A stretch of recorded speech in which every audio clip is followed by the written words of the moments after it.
Episode 44 of the Interpretation Station is Call to Order.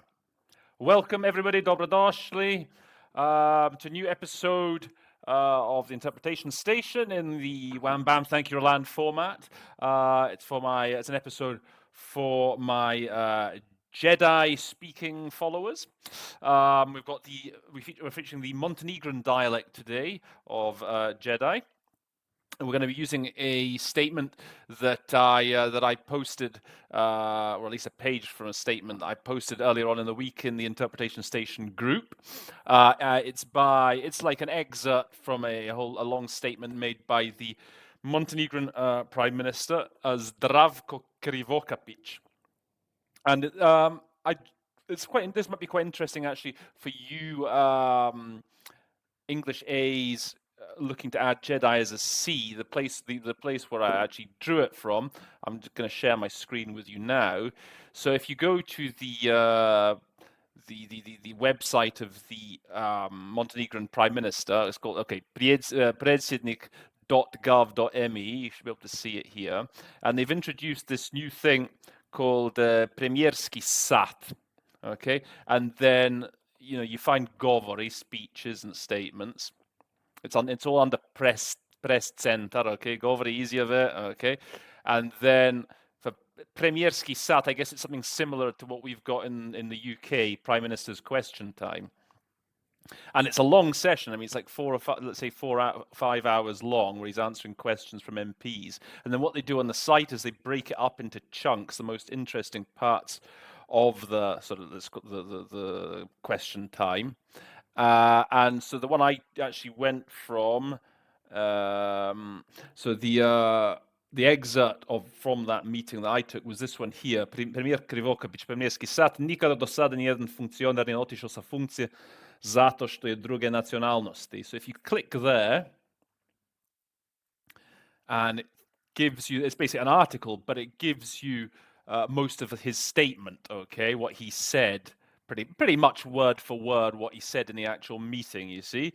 And then you can go to, they have like a link to the YouTube, which has the full Prime Minister's, the full Premijerski sat there.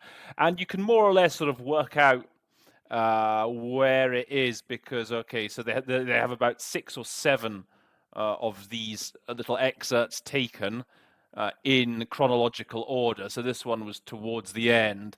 So you can just go to the relevant bit in the YouTube video and find it. It didn't take me very long actually to find this this excerpt in question. So the sort of the backdrop is that the Krivokapic is answering a question from one of the MPs, Ervin Ibrahimovic, from the Bosniak party. So the good thing is, as I say, for you guys with English A looking to add Jedi C, is you can this way you can get this transcript of what's actually said. If if you watch the YouTube video, and then you're wondering, oh, what did he say there? What did he say there? You can sort of refer back to this, and you can try and find the part in question. So that's where I took it from. So let's now move to the actual text itself. Okay, so let's get underway then. So the first word that I've highlighted here. Okay, this is a sort of slightly going to be an awkward word when interpreting from Jedi, or for that matter from other languages, from like Russian as well. I think I might have mentioned in a previous episode as well, nationalnosti. So I think, in the context of the Western Balkans, this is usually 90% of the time, I think, is best translated as ethnicity. And again, it's very much the case in this statement here, because it's about a Bosniak minister who has resigned, and the question was, why is the government not doing more to include in the government more members of other ethnic groups? So I think the best translation for nationalnosti is ethnicity. Okay, then moving on to this line here. Now, this is a classic case. Okay, so I've crossed out U. Bez obzira na to što su u Ustavu jasno predviđena prava manjina. And what I've done here is I've crossed out the U, And I've written here, make this the subject of the clause. So this is a very important skill, especially when when you're interpreting into English from a Slavic language, the ability to nominalize nouns, basically to turn the first noun that you hear, regardless of what case it's in make it the subject of the sentence. So here, ustavu. So ustav is in the locative here, but it just makes it your life much easier if you can turn that into the nominative, into the subject. Okay, and then it reads much more easily. You have here, I recognize Article 1 of the Constitution, which says that Montenegro is a civil state, regardless of the fact that the Constitution clearly provides for the rights of minorities. Because if you just sort of mirror the original, you get into a bit of difficulty. You see, then you go, and regardless of the fact that in the Constitution, jasno predviđena prava manjina. Okay, you could maybe say in the Constitution, it clearly provides for the rights of minorities. Sounds a bit awkward though. Or you have to just wait for the end. In the Constitution, the rights of minorities are clearly provided for. You have to remember that, that chunk, the jasno predviđena. So, it's a very good skill to be able to have to be able to turn the first noun that you hear into the subject of the sentence, or the subject of the clause. Okay, ne želeći da se bavim. So I think in English here I would say, without getting into the maths or the math, just if you prefer the American, either or without, maybe you could say without dwelling on the maths, whichever. Okay, and then moving down to here. Okay, so u zagrljeju se DPS-om. So here I've put cozy with an asterisk. And I've said here, a good word for anything to do with corruption. Yes, cozy is a very good word to use for all things like with corruption, the cozy relationship that, I don't know, that business has with government, for example. Another idea that came to me here, if you're still in cahoots with DPS.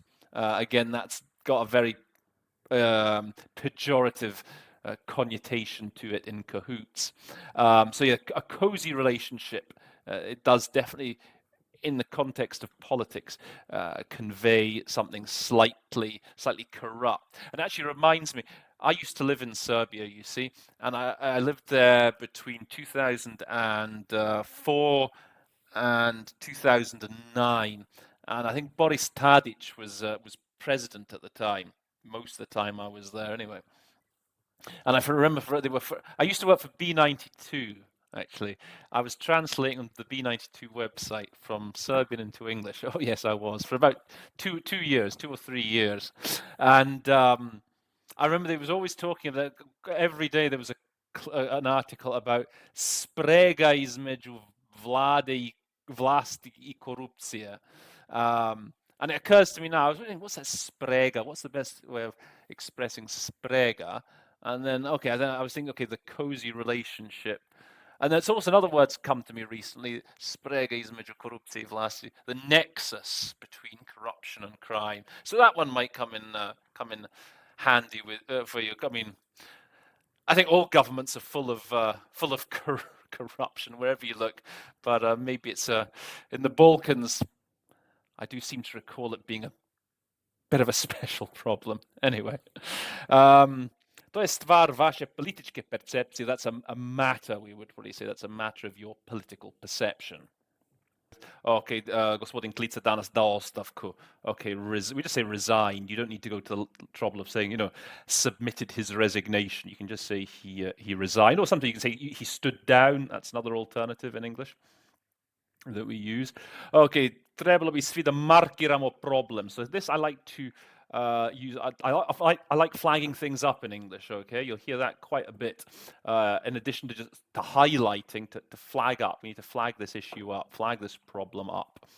Along here, okay. Rešavamo ga ne po boji očiju I po imenu. Now I put here based on. because okay, you could maybe say you could also say according to eyes and their eyes or their name. Martin Luther King, when he made his famous speech, whenever it was back in the 1960s, about wanting black people to be judged, he wanted to be judged not based on the color of their skin, but based on, I think it was their intellectual abilities. So, but anyway, the idea is you judge someone based on something. So here I think he's basically saying that we don't judge people based on their eyes or their name. Or, again, you could say according to as well. Okay, and then here, this is exactly what he's saying. So, da mi po imenu sudimo. So, yeah, to je vrlo često prilika u Crnoj Gori da mi po imenu sudimo. It's very often the case in Montenegro that we judge people by their name, right?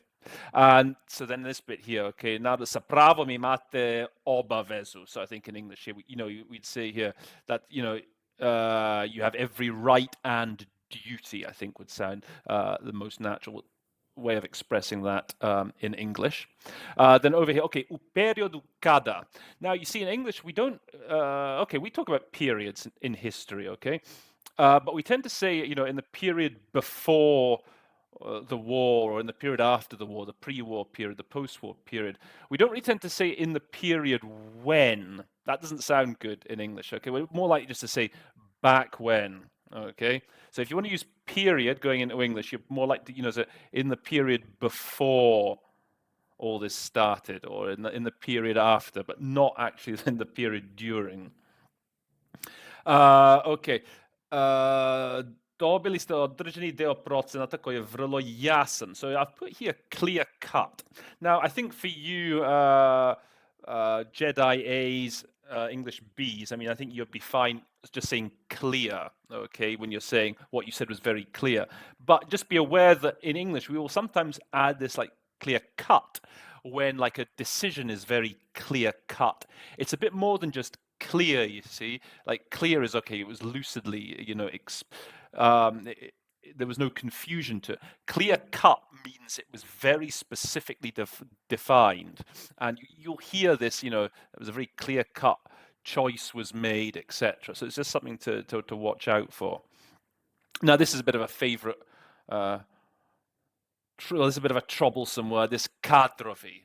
So in English, we do have, the word does occasionally pop up, cadre. I think it's something you tend to see more, though, from literature published in maybe the 50s and 60s. I might be wrong, but it seems to be a word that really came in with the sort of at the start of the communist times that they started to use that word, cadre, cadrovi. And in English, we don't really have a satisfactory equivalent for it. And I mean, so that's why I think in this case you would just say, you got your people in. Okay, you wouldn't even say you got your staff in. I mean, staff, it's a very neutral word. Okay, we use staff when it's something, staff holidays or distribution of staff, whatever. Again, in this instance, with when in Jedi they thought njegovi kadrovi, there's an element that there's it's their guys, it's their people. So I think in English we would the best solution here is just people. Okay, then coming down here. Afirmativnu akciju cijenim iako. Now this is a classic thing to say in English when you want to say, yeah, I support something, but. And so the classic way of saying actually that in English is I'm all for something, but. Okay, in this case it's I'm all for affirmative action, even though. So that's a good. That's a very a very well, not high register, but it's a very proficient way. You'll come across as a very fluent English speaker if you can get that nuance in. I'm all for. It's the classic thing that someone says when they don't actually mean it. It's like, for example, I'm all for freedom of speech, but. Okay, so that's a good. It sounds better in English than to say I support or I value affirmative action, but I'm all for. And then this is an interesting sort of idiom. Neko nije hteo do kraja da izvede na čistac. So I've given you a couple of options here. So the idea is obviously that someone deliberately didn't want to set this whole business, didn't want to set it straight, or leave it hanging. Okay, there's a number of sort of ways of getting around that. You know, they deliberately left it up in the air. This whole business of ko je taj konstitutivni narod, you know, these issues, they were deliberately left sort of unsettled. Okay, and then here we got the last paragraph. Meni ne treba glas, meni treba vrijednost, stručnost, professionalism. So I've given you a couple of alternatives there for vrijednost. I mean, the hard work is possibly the one you'd immediately go for, but also commitment. Okay, maybe you might more associate commitment with posvećenost. Okay, but I think in this, you know, I need to see more commitment from you guys. It also has that notion of hard work. And then I didn't put anything here, but stručnost, you know, so expertise. That's what he doesn't care about votes. He doesn't care about ethnicity. What he cares about is hard work and commitment. Okay, then to je mjera ove vlade. So I've given you the word, you know, yardstick. You can also say benchmark as well, I guess. I think yardstick is maybe slightly better. Method ponašanja. I mean, what that just basically the approach, right? You don't need to say the method of conduct or the method of behavior. I mean, that's just basically the approach.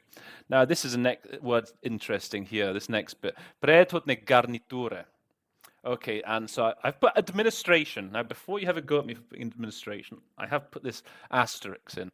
And it says, you know, if you really want to convey the slightly pejorative nuance of garnitura, you could try the powers that be, coterie, or even just the last lot. Now, just bear with me here.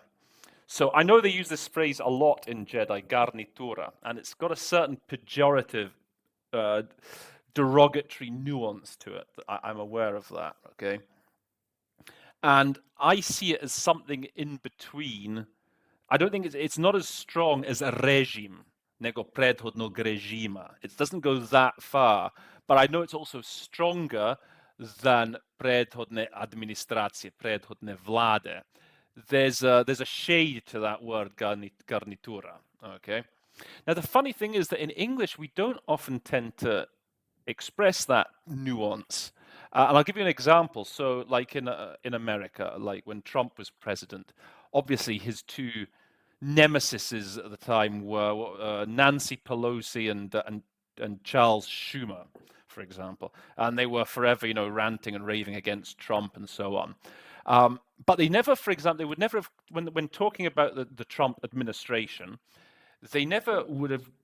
They never called it, for example, the Trump regime. They never went so far as to call it the Trump regime. It was always just called the Trump administration, and then they'd say whatever it was about the Trump administration. But just to convey the point that, yeah, in English, we don't really have that middle ground so much as you do in Jedi. It's either the administration, which is very neutral, or the regime, which sounds pretty bad. So this is why I've given you these options down below, if you do want to try and convey that nuance. So this expression here, you know, the powers that be, is something we use, you know, and that's got a slightly negative connotation. You know, the previous powers that be, you might want to say. Or if you want this idea of the garnitura, this sort of club, the clique, you have this word that we've taken from French, a coterie, another option.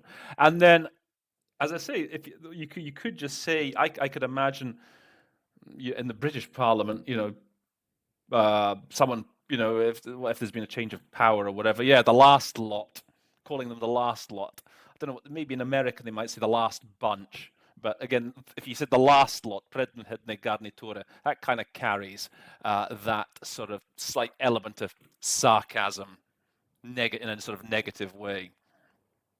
Okay.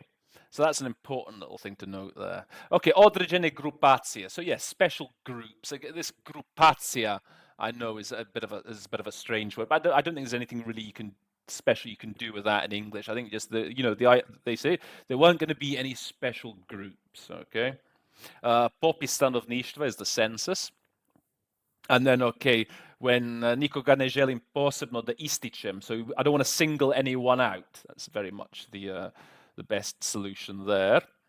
Kakav je naš odnos prema Romima? You could say, I guess, when you first look at it, if you're an English C, or rather an English B, what's our relationship with the Roma? But that doesn't sound quite right. Often we say, where do you stand on this issue? Where do you stand with these people? So I think that's perhaps the best way of expressing that in this context. Where do we stand with the Roma? And then ends with this sort of, again, this sort of idiom. Oni koji su sve umjeli da upotrebe za taj jedan glas. So yeah, they would resort to anything, or they would stop at nothing to get that one vote. So you got a couple of alternatives there. Ja nisam taj, not me. Okay, so that's the Prime Minister of Montenegro for you. I hope you learned a few good new expressions. Hope that might come in handy next time you're working. You can use a couple of these new expressions. I hope it's cleared up some things maybe for the English A's as well. So if you like the episode, please do press the thumbs up button. Subscribe if you haven't done so already. Every now and then, it'd be nice if you're enjoying the shows to if you could share them, share the links on whatever, your LinkedIn page, your Facebook page, whatever. And just to remind you, we've just added, the interpretation station has just added Portuguese to its arsenal. So if any of you guys are out there doing Portuguese, working for Portuguese, we've got our new star, Mr. Brandon Molt, who will be hopefully putting out weekly episodes now from Portuguese into English. We've also got Sara Molinari providing us with Italian, and I think she might be making a video as well. Keep your eyes peeled. So anyway, with that, hope you enjoy the rest of your weekend, and all that is left to be said is that episode 44 of the Interpretation Station is adjourned.